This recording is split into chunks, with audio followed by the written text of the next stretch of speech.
भाइयों को राम राम। आज हम सब यहाँ मौजूद हैं वो लड़ाई लड़ने जिसमें हमने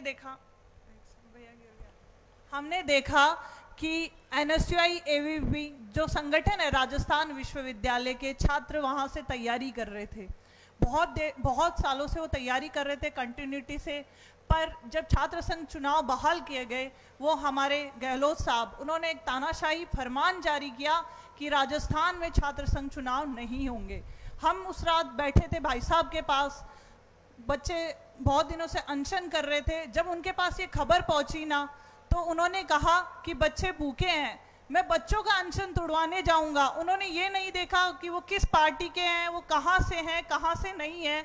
वो गए और उन्होंने बच्चों का अनशन तोड़वाया और उन्होंने उनके अंदर एक उम्मीद साझा की कि मैं बच्चों तुम लड़ो, मैं तुम्हारे पीछे हूँ। उस दिन से मैंने देखा कि मेरे सारे भाइयों में एक अच्छा जोश जागृत हो गया और जब हमने देखा है कि जब जब हनुमान आया है तो उसने क्रांतिकारी काम किए हैं। इन बच्चों को उन्होंने एक रणनीति बना के अपना कार्य करने को कहा और ये संगठित हुए। पहले ये सब बिखरे हुए थे पर ये संगठित हुए और संगठन में शक्ति है तो वो शक्ति हम सब देख रहे हैं कि हम सब अलग अलग थे पर आज हम सब एक मंच साझा कर रहे हैं, एक साथ एक परिवार की तरह।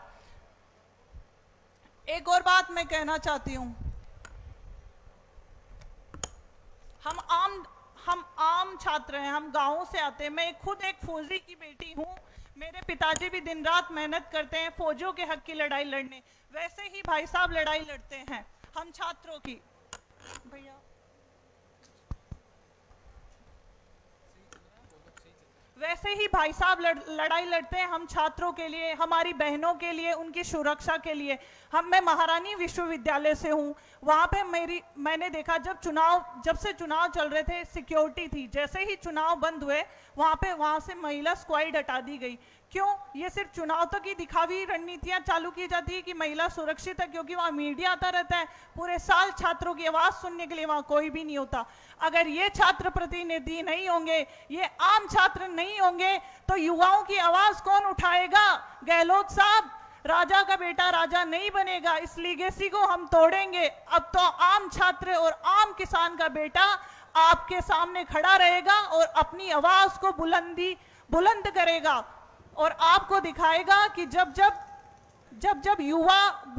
युवा बोला है तो हर किसी का राज सिंहासन डोला है। और हमने ये देखा है कि जब हनुमान ने ठानी है ना तो उसने फतेह करके ही मानी है और ऐसा ही होगा। मैं दो लाइन भाई साहब के लिए कहना चाहती हूँ, आपका ज्यादा समय मैं नहीं लूंगी। जन्नी जने तो ऐसा जने, जन्नी जने तो ऐसा जने के दातार के सूर नहीं तो रहीजे बांझड़ी, मत गवाईजे नूर, मत गवाईजे नूर। अब मैं समापन करूंगी अपने इस भाषण का और मैं आप सबसे निवेदन करूंगी कि आप सब मेरे बड़े भाई ज्यादा से ज्यादा शक्ति प्रदान करें। 14 तारीख को आके युवा रैली में हम आप सबको देखेंगे तो हम और ज्यादा हमारी उम्मीद जागृत होगी और हम फैसला लेके आएंगे हमारे हक में। और आप सब हमें मजबूत करते हैं, हमारी शक्ति सब आपसे ही है। और सिक्कर की पावन धरा को साक्षात प्रणाम और बोलो तेजाजी महाराज की, तेजाजी महाराज की। Thank you.